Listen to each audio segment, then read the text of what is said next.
You've heard the stories of haunted cemeteries, shadows flickering at the edge of your vision, whispers carried on the wind, and the ever-present feeling of being watched. Some dismiss these as myths or overactive imaginations.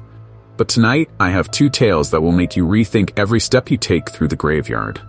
These aren't just your average creepy stories. They're encounters that changed lives forever. So listen closely, because the next time you find yourself among the dead, you might not be alone. You think you've heard it all about cemeteries? Trust me, you haven't. And they just entered the realm of Mr. Scary Guy. Prepare yourself for a journey beyond the ordinary, into the shadows of your deepest fears. Welcome to the world of Mr. Scary Guy.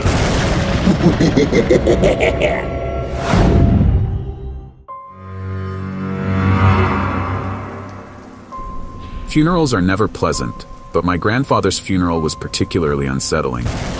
It wasn't because of the somber atmosphere, the grieving relatives, or even the biting chill of the overcast day. No, it was something much more sinister that left a scar on my soul. A scar I carry to this very day. The cemetery was old, the kind of place where time had long ago given up, and nature began reclaiming what was once taken. Weeds choked the gravestones, their engravings eroded by decades of rain and wind. The air was heavy with the scent of damp earth and decaying leaves, and the wind whispered through the towering oaks like voices that weren't meant to be heard. My family was gathered near a modest plot where we were burying my grandfather. He was a hard man, stoic, quiet, and intimidating even in his old age. He rarely spoke of his past, and when he did, it was never about anything deeper than his days in the army. As far as I knew, he never made any close friends, and his relationship with my family was distant at best. The service was brief, the priest's words swallowed by the overcast sky, as if even God had better things to do that day. I stood at the edge of the small crowd, distant not just physically but emotionally. I had never been particularly close to my grandfather, so I wasn't feeling the same overwhelming grief as my parents and cousins. But there was something else, a tension in the air, something more than just the collective sorrow.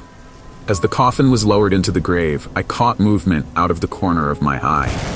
At first, I assumed it was just another mourner standing a little further back, but when I turned my head to get a better look, I froze. Standing a few rows away, partially obscured by a tall monument, was a man I didn't recognize.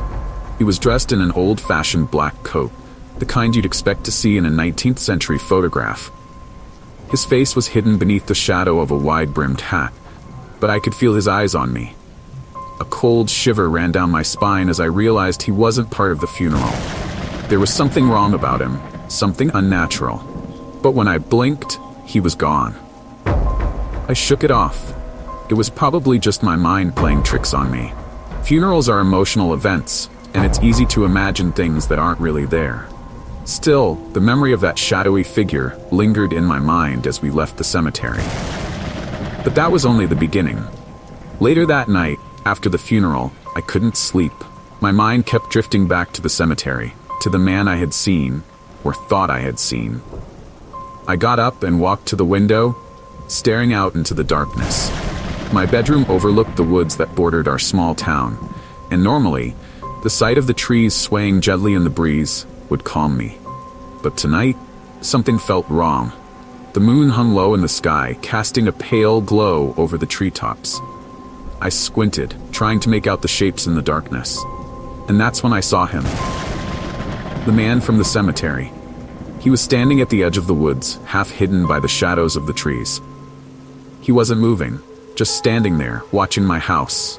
My heart began to race. I wanted to believe it was just some trick of the light, but deep down, I knew it wasn't. I blinked, and he was gone. I slammed the window shut, drawing the curtains tightly. I told myself it was just stress, a product of the emotional day I'd had. But as I climbed back into bed, I couldn't shake the feeling that I was being watched. The following day, I couldn't focus on anything. I felt like I was in a fog, my mind constantly drifting back to the cemetery, to the strange man. I decided to visit my grandfather's grave one more time, thinking maybe it would give me some closure. Maybe I'd imagine the whole thing. I arrived at the cemetery in the late afternoon. The sun was already setting, casting long shadows over the graves. I walked slowly, weaving through the rows of headstones until I reached my grandfather's grave. The plot was still fresh, the dirt uneven, where the coffin had been lowered just the day before.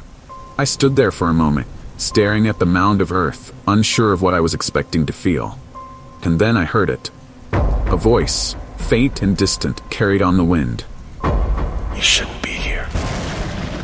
I whipped around, my heart pounding in my chest.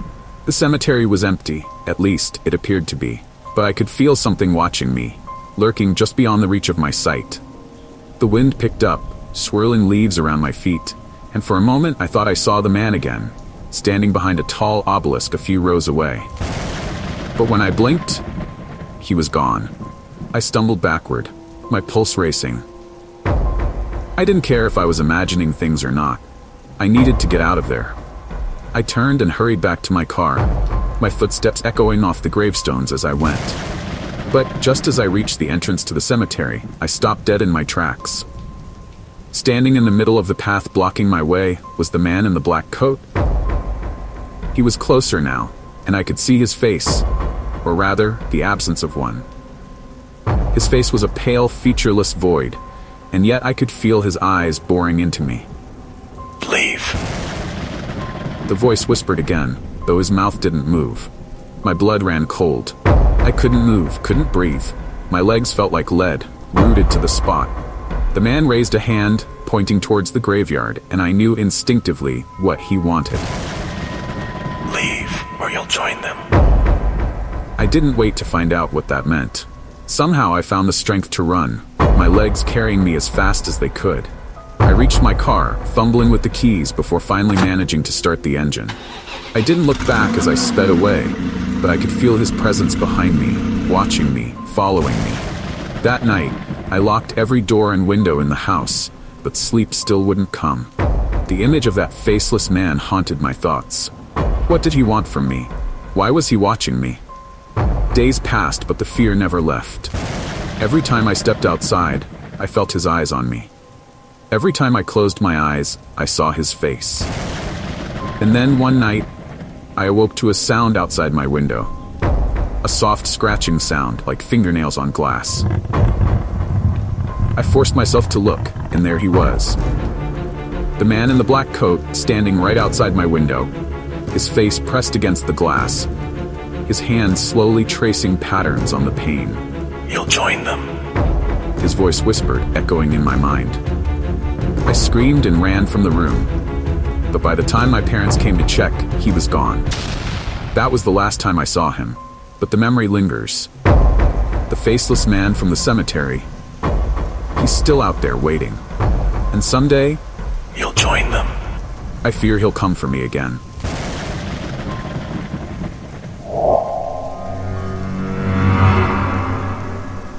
The sky opened up on the night of my wife's funeral, and it felt like the heavens themselves were mourning her. A brutal storm raged, turning the roads into rivers and the cemetery into a sea of mud. But I stayed. I had to. I couldn't leave her alone, not after everything we had been through together. Mary had been my everything. We met young, fell in love fast, and lived a life of quiet happiness. When she got sick, it felt like the world was crumbling beneath me. But she was the strong one. She always had been. I was the one falling apart, and even as she lay on her deathbed, she comforted me. It was supposed to be a peaceful funeral. That's what she deserved. But instead, it was chaos. Only a handful of people had braved the storm to attend, and even the priest had hurried through the service, eager to escape the downpour. The rain had soaked through my suit, chilling me to the bone, but I barely noticed. My mind was somewhere else, back with Mary, back to when things made sense. The last of the mourners left as the sun dipped below the horizon, casting an eerie orange glow through the storm clouds. I was alone, standing by her grave, watching as the grave diggers worked quickly to lower her coffin into the ground. The wind howled through the trees, the branches creaking and swaying like skeletal hands reaching for the sky. I whispered a final goodbye, barely audible over the storm, and turned to leave. But as I did, a flicker of movement caught my eye. There, at the edge of the cemetery, standing among the older gravestones, was a figure. A woman, dressed in a long flowing dress that seemed out of place for this century. Her face was hidden beneath a veil, and her hands were clasped in front of her, as if in mourning. For a moment I thought it might be another late visitor, someone paying their respects. But something about her felt off. I called out to her, but the wind carried my voice away. She didn't move. I took a step closer, squinting through the rain to get a better look. But before I could say anything else, she vanished, fading into the storm like a ghost. I stood there, frozen in place, my heart racing. It had to be my mind playing tricks on me. After all, I had barely slept in days. But deep down, I knew what I had seen. I hurried back to my car, my shoes sinking into the mud as the storm worsened. The wind slammed the door shut behind me, and I sat there trembling, trying to make sense of what had just happened. The drive home was a blur. The rain pounded against the windshield, making it nearly impossible to see, but all I could think about was the woman. The way she had stood so still, so silent. By the time I reached my house, I was soaked to the core, but the warmth of the inside did nothing to ease the chill that had settled in my bones. I spent the night tossing and turning, haunted by dreams of Mary's grave, of the strange woman standing in the rain. In my dream, she was closer, close enough that I could see her face, but it wasn't Mary. It was someone else, someone ancient, with hollow eyes and a mouth twisted into a mournful smile. When I woke up, the storm was still raging. The house felt empty, hollow without Mary's presence. I had half a mind to call someone, tell them what I had seen, but who would believe me? They'd chalk it up to grief, tell me I was imagining things. So I tried to push the thought out of my head, telling myself it was all in my mind. But the following night, it happened again. I was lying in bed, listening to the rain when I heard it, the soft sound of footsteps on the wet grass outside my window. At first I thought it was just the wind or the trees swaying in the storm, but then I heard it again, louder this time. Footsteps. I threw back the covers and rushed to the window, my heart pounding in my chest. The rain was still coming down in sheets, but through the downpour, I saw her again. The woman from the cemetery standing in my backyard, staring up at the house. Her veil was gone now, revealing a pale, gaunt face, her eyes hollow and lifeless. She raised a hand, beckoning me to come outside. I stumbled back from the window, my breath catching in my throat. This wasn't a dream. This was real. I ran to the door, throwing it open, and shouted into the storm, "What do you want? Who are you?" But she didn't answer. She just stood there, silent and still, watching me. And then, just like before, she vanished. I slammed the door shut, locking it behind me, my hands shaking. I didn't sleep at all that night, and by the time the storm passed, I was running on nothing but adrenaline. I had to go back to the cemetery. I needed answers. The next day, I returned to Mary's grave. The ground was still muddy from the storm, and the trees dripped with rainwater. But the air was still, eerily quiet, as if the storm had taken all the noise with it. I stood by her grave, my eyes scanning the cemetery, searching for any sign of the woman. But there was nothing. Just rows of graves, silent and peaceful.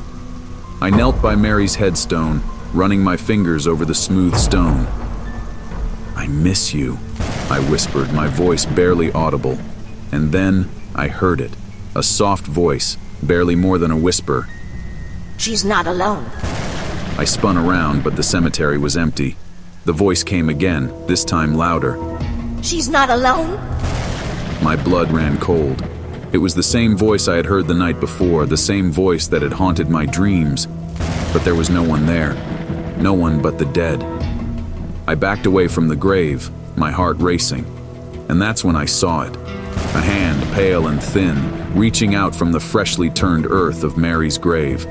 I screamed, stumbling backward, tripping over the uneven ground. The hand clawed its way out, followed by another, and then a head, pale, gaunt, with hollow eyes and a twisted smile. The woman. She was crawling out of Mary's grave. I scrambled to my feet, running as fast as I could toward the exit. But as I reached the gate, I heard her voice again, soft and mocking. You'll join her soon. I never looked back. To this day, I don't know what I saw. I don't know who or what that woman was. But I've never returned to the cemetery. I can't. Because I know that if I do, she'll be waiting for me, and next time, I won't escape.